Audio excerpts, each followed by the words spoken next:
Longer-term extracorporeal respiratory or circulatory support requires the highest standards of reliability, performance, and biocompatibility of the oxygenator and the centrifugal pump. The Maquet Cardiopulmonary Quadrux PLS system exceeds these standards.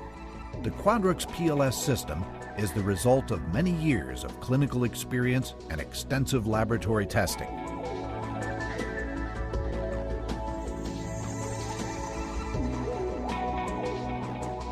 Maquet developed and configured the system in cooperation with users around the world, allowing quick and safe handling in different work situations.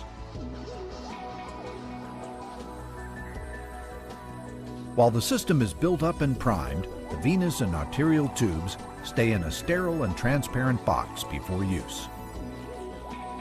With a small circular motion, the oxygenator is click-fitted into its holder. Before priming the system, the oxygenator gas and water lines are connected.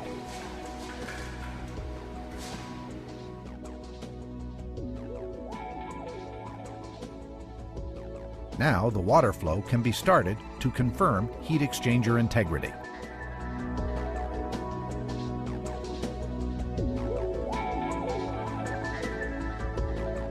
The venous line is connected to the inlet port of the centrifugal pump and is secured with a tie strap. This is the only connection that the user must make. All other lines are pre-connected and tie strapped.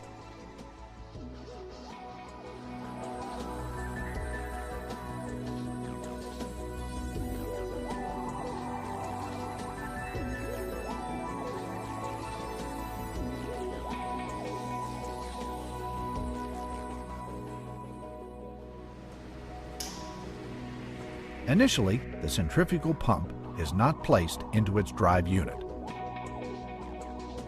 The male lure ends of the 2/4-inch priming lines with spikes are attached to the female lure 3-way stopcock connectors on the venous line.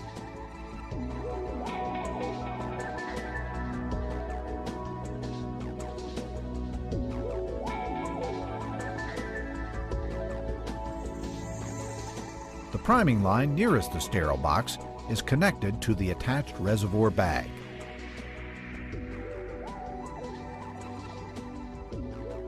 For demonstration, the priming procedure here is shown with a colored solution and an infusion bag with only one port. The priming line near the centrifugal pump is now connected to the infusion bag. Instead of the accompanying priming bag, an infusion bag with 2 ports can also be used. The priming lines are clamped, and an additional clamp between the 2 connectors will allow circulation of the priming solution into and out of the priming bag system, where air bubbles will be eliminated.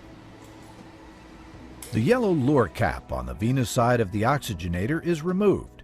Behind this cap is an automatic de-airing membrane. This membrane allows air to pass through and out, but is leak-proof for fluids. When the priming line is opened, solution flows by gravity into the centrifugal pump and oxygenator. By tilting the centrifugal pump slightly, any contained air will pass into the oxygenator and escape automatically through the de-airing membrane.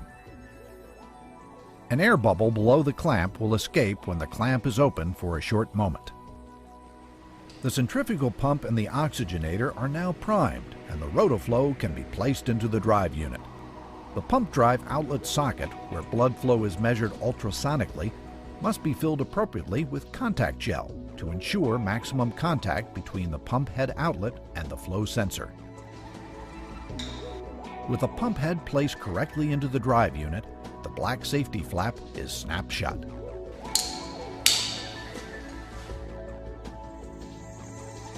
The sterile lines in the box must now be primed. First, the 3-way stopcock on the priming line nearest the box is opened so that remaining air in the lines can escape. The centrifugal pump is now used to actively start priming the lines in the box.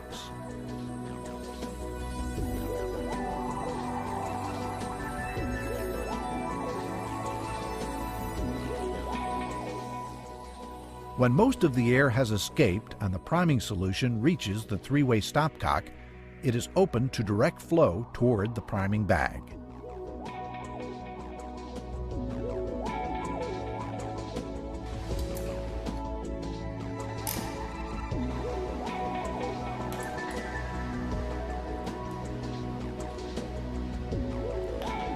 The nearly empty infusion bag is now removed, and the line spike is attached to the priming bag.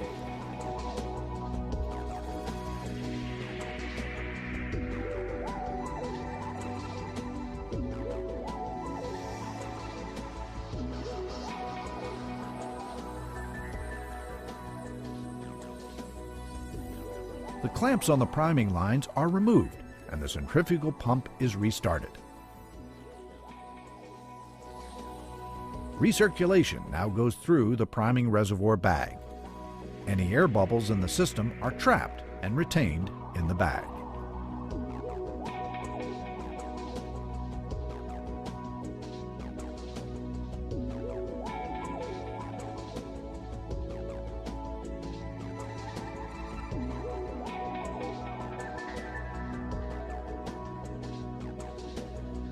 When all air bubbles are removed and all lines are bubble-free, the stopcocks on the priming lines are closed and the clamp between the two connectors is removed.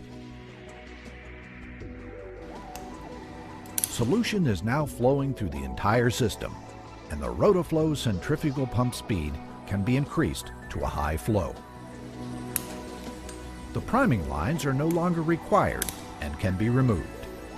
To be on the safe side, the three-way stopcocks can also be disconnected and closed in a sterile way with the lure caps.